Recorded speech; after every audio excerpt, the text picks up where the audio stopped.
तू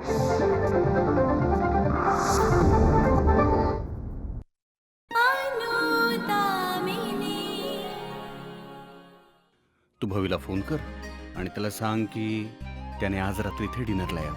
काय? खरंच दादा? खरंच. मी माझा हट्ट सोडलाय. मी आता डिसाईड केलंय की मी तुमच्या डोळ्यामध्ये आता अश्रू नाही येऊ देणार. आता येणार फक्त हास्य. तर मग तू बोल ना की मला इथून कधी घेऊन जाणार आहेस तू? कधी घेऊन एक जाणार? डेट फिक्स कर, नाहीतर मी तुला सोडणार नाही. इंदुमती 2-3 दिवसात मी तुला घेऊन जाईन. अगं घरात घुसण्यासाठी काहीतरी जुगाड तर करावा लागेल का नाही? जुगाड.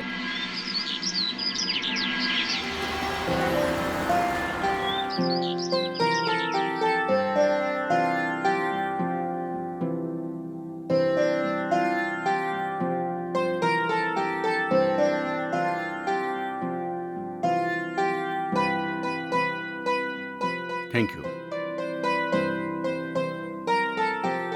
आणि थँक्यू कशासाठी? माझ्या आयुष्याला सुगंधी करण्यासाठी.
मला माहितीये देव, तू खूप खुश आहेस. मागे वळून बघणं तुझ्यासाठी योग्य पण नाहीये. पण कधी कधी मी सेल्फिश होऊन विचार करत असते की तू फक्त माझाच असतास तर. असो, हा विचार मी माझ्या डोक्यातून काढते. थोडा वेळ तर लागेल, कारण की तुला विसरणं एवढं सोपं नाहीये माझ्यासाठी.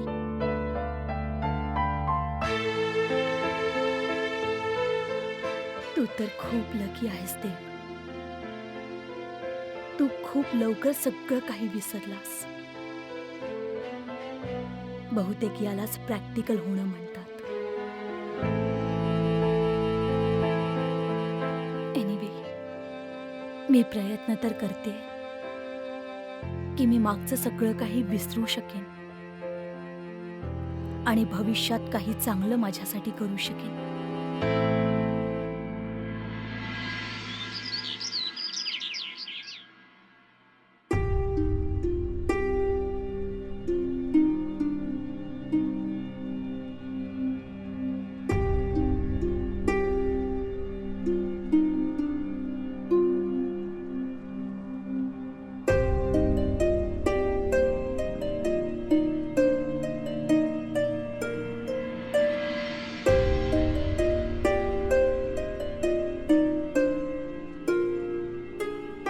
झालं आई? काय नाही पोरी, बस असंच माझं डोकं जरा दुखत होतं. कधी कधी दुखत असतं, बरं होईल. कधी कधी दुखतं म्हणजे? पण ह्याच्या आधी तर कधी दुखत नव्हतं तुझं डोकं. 2-4 आठवड्यापासून दुखतंय. 2-4 आठवड्यापासून? तर मग बाबांनी तुला कधीच डॉक्टरकडे घेऊन जायला हवं होतं ना. माझ्या लग्नाचं टेन्शन आपल्या डोक्यावरती घेऊन पटना, रांची आणि कुठे कुठे बाबांना पाठवायला वेळ नाही लागत ना तुला.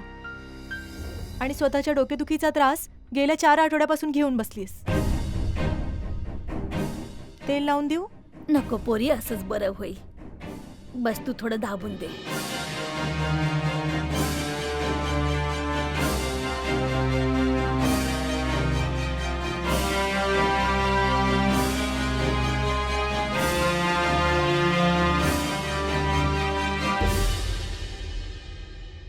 तुला जर थोडा वेळ आराम करायचा असेल तर झोप आई तू. तुझं काम मी पूर्ण करून देते. माझं काम तुझ्याकडून नाही होणार. हां, माझं एक काम तू करू शकतेस. बोल.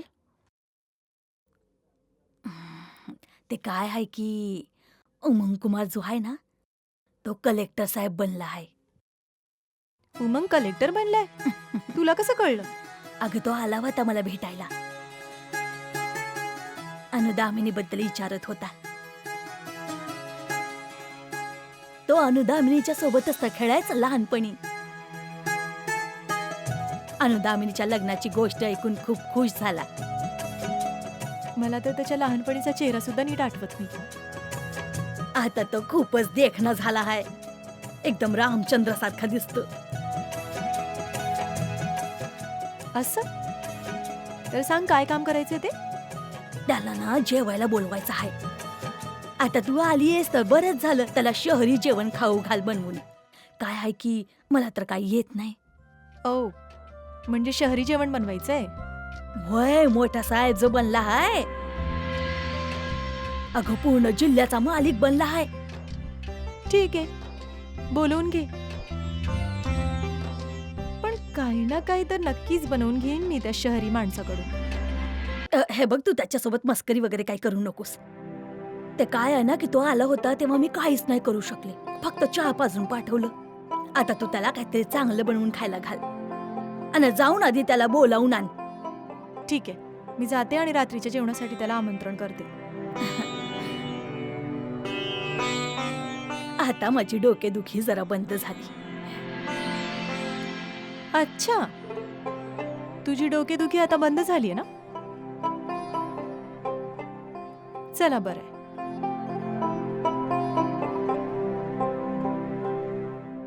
एक गोष्ट सांगू? उमंगला घरी बोलवतोय, त्याला जेवू घालतोय आपण. हे सगळं काही ठीक आहे, पण असं नको व्हायला की तू मला त्याच्यासाठी. अगं काळजी नग करूस, मी तुझ्या लग्नाची गोष्ट नाही करणार. अगं एखादा छोटा मोठा व्यक्ती असता तर मी तुझ्या लग्नाबद्दल बोलले असते. कलेक्टर सोबत तुझ्या लग्नाची गोष्ट नाही करणार. ते काय आहे की आमची ऐपत तर नाहीये ना एवढ्या मोठ्या माणसासोबत नातं जोडण्याची. तू जा आणि जाऊन त्याला आमंत्रण देऊन ये. अगं आता उदास का झालीयस? भलेही आपली ऐपत नाही आहे कलेक्टर जावई शोधण्याची, पण पोरी तू तर त्याच्यापेक्षा मोठ्या पदवीवाल्याची पत्नी बनण्यालायक आहेस. माझ्या पोरीमध्ये कसलीच कमी नाही आहे. आम्ही गरीब आहोत, हीच आमची कमतरता आहे.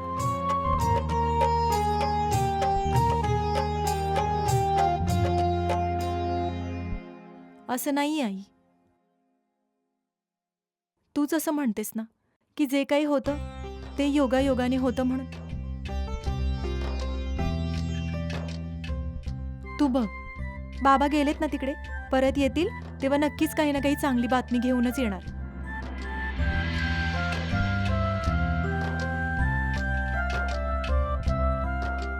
आता मी जाते आणि उमंगला आमंत्रण करते.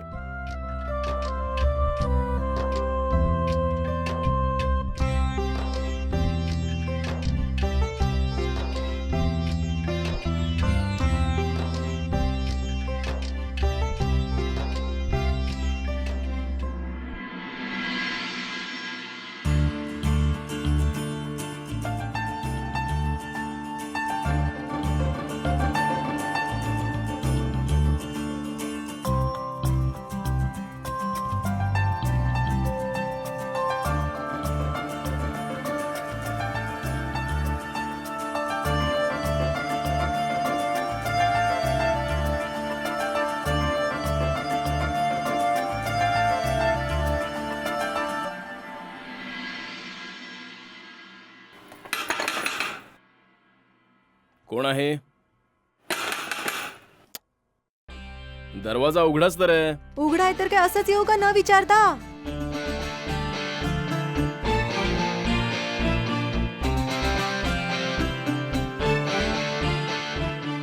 स्वतःच्या डोक्यावर जास्त ताण नका देऊ, त्रास होईल तुम्हाला. तुम्ही तर मला नाही ओळखू शकणार.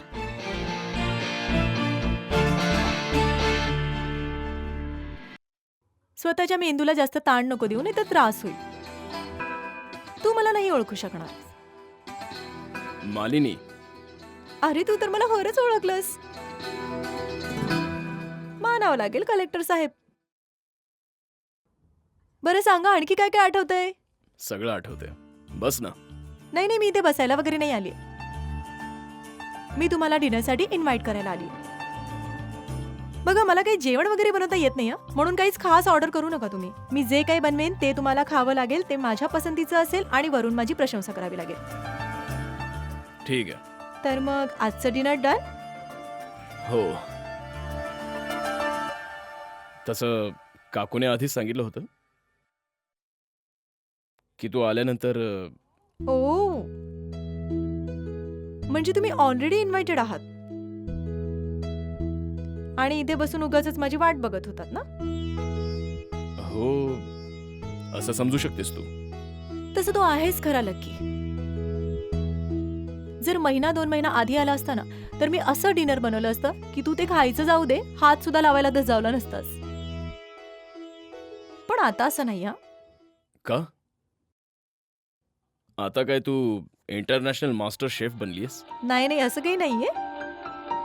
बस आता मला हे नक्कीच कळलंय की प्रत्येक गोष्टी चव कशी आणली जाऊ शकते. असं? हो, मग काय. पूर्ण 40 दिवस ताईसोबत राहून आलीये मी. ताईच्या स्वभावामध्येच नाही, तर तिच्या हातात सुद्धा जादू आहे. मी तिच्याकडून खूप काही साध्या गोष्टी शिकल्या. तुला तर ताईच्या हातचं जेवण पसंत आहे ना?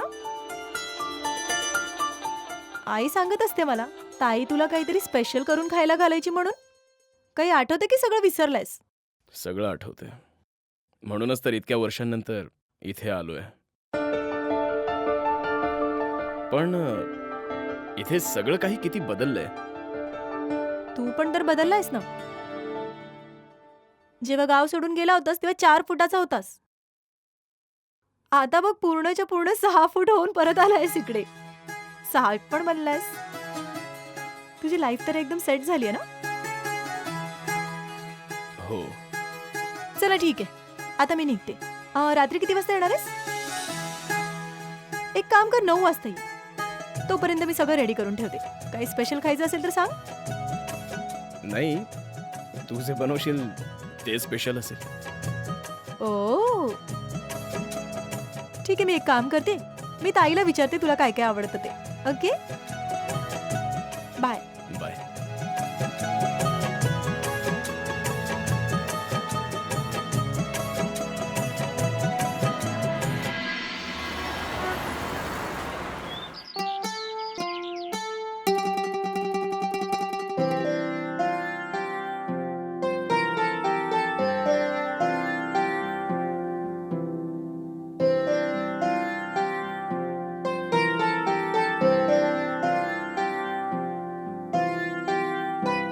पांडेजी अजून का नाही आले?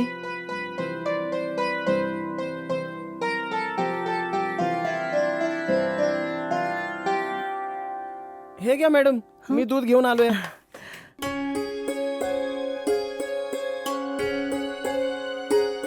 ते काय झालं की आज साधं दूध नाहीच मिळालं, तर मी मलाईवालं दूध घेऊन आलो. काही हरकत नाही पांडेजी, चालेल.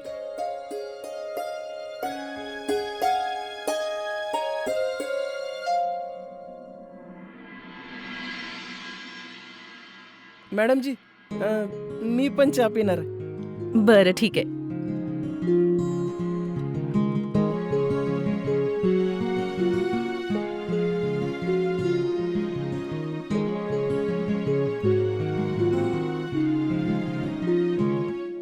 मॅडम, साहेब नाही दिसत आहेत. कुठे गेलेत का? कुठे? काय बोलतोयस पांडे? काही नाही साहेब. ऑल फाईन, ऑल फाईन साहेब. वाटतंय आज परत टेन्शनमध्ये आहेस तू. इंग्लिशमध्ये बोलतोस ना म्हणून. नो सर, नो सर, काही टेन्शन नाही.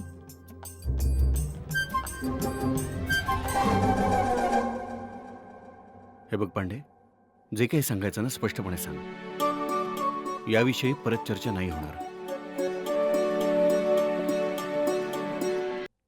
साहेब, थोडा वेळ मिळेल का? काही बोलायचं होतं तुमच्यासोबत.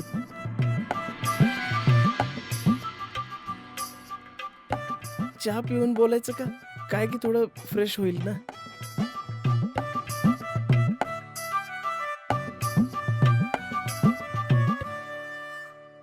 काय झालं पांडेजी? अरे मॅडम, आता मी फक्त तुम्हाला सांगू शकतो, साहेबांना तर मी नाही सांगू शकत ना. काय नाही सांगू शकत? अशी गोष्ट जी तू माझ्याशी नाही बोलू शकत ती माझ्या बायकोशी बोलणार काय? तुला सांगायचं असेल तर सांग, नाही तर बाहेर जा. साहेब, अहो तुम्ही अँग्री नका होऊ. ते काय की माझ्या आयुष्यात लय प्रॉब्लेम चालू आहेत. आता मी कसं काय सांगू? तुझ्या लाईफमध्ये जर काय प्रॉब्लेम होत असेल तर 3 दिवसाची सुट्टी घे आणि प्रॉब्लेम सॉल्व्ह करून इकडे ये. नाही साहेब, सुट्टी नाही पाहिजे, सुट्टी नाही पाहिजे. मी प्रॉब्लेम सॉल्व्ह करेल, सुट्टी नाही पाहिजे.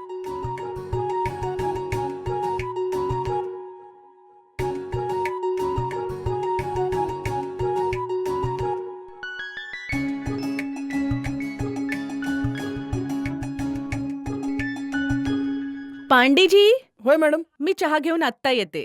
मग मला सगळं सांगा हं. मग नंतर मी साहेबांना सांगेन. होय मॅडम. Thank you madam.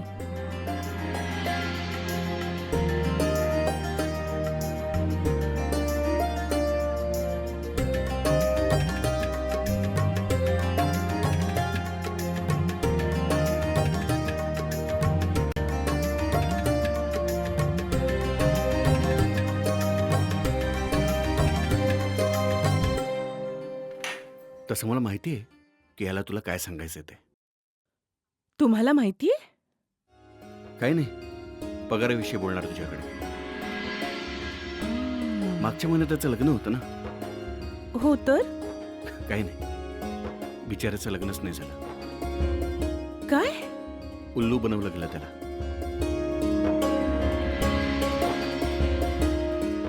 पण कसं? जर तुला जाणून घ्यायचं असेल तर तूच विचार, सांगेल तो.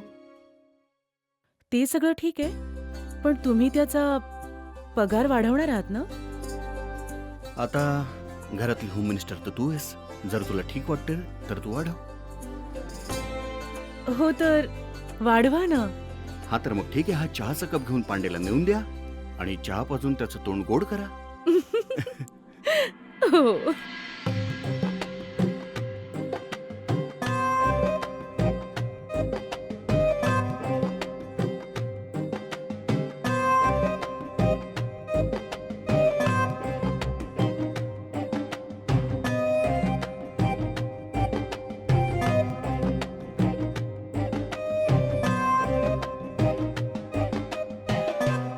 पांडेजी, हो मॅडम. तुमचा चहा.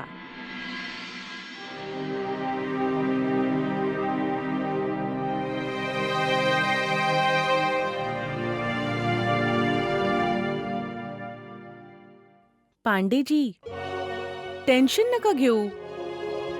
का मॅडम?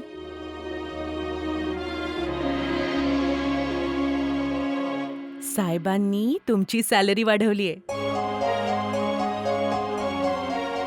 काय? खरंच? Thank you madam, thank you. पण मॅडम, साहेबांना कसं कळलं की मी पगार वाढवण्याबद्दल बोलणार आहे ते? ते तुमचे साहेब आहेत. तुमच्याबद्दल सगळं माहिती असतं त्यांना. हो, ते तर आहेच. पांडेजी, त्या लग्नात काय झालं होतं? म्हणजे तुम्ही बकरा कसे काय बनलात? काय सांगू मॅडम, लय दुःखद कहाणी आहे. लग्नाची सगळी तयारी म्या केली. पंडित बोलावला मी. मंत्र वाचण्यात आले दुसऱ्या सोबतच. जी माळ मागवली होती मी ती टाकली गेली दुसऱ्याच्याच गाड्यात. बाप मुलीनं मिळून मला चुनाच लावला. पूर्ण 10,000 रुपयाची टोपी लावली मला.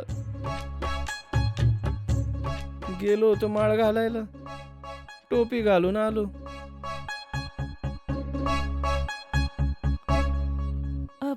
पण हे सगळं झालं कसं?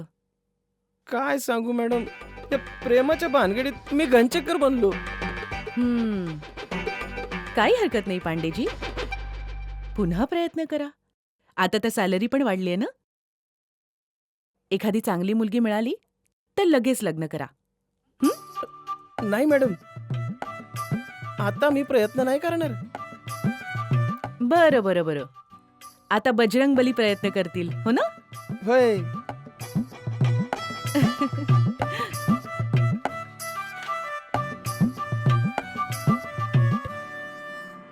अरे वा बजरंगबली, मला बोलायची गरज पण नाही पडली आणि तुम्ही माझं काम केलं. मला कोणाला काय बोलायची गरजच नाही पडली आणि तुम्ही माझा पगार पण वाढवला. तुम्ही लय चांगले आहात. खरं म्हटलंय कुणीतरी, तुमच्या घरात उशीर आहे पण अंधार नाहीये. आता माझ्या जवळ सुद्धा पैसा होईल आणि जेव्हा पैसा होईल तेव्हा एक चांगली मुलगी बघून आरामात लग्न करीन. मग मजेत आयुष्य घालवीन. भाऊ, पैसा असला तर काय बी करा, है ना? जय बजरंगबली.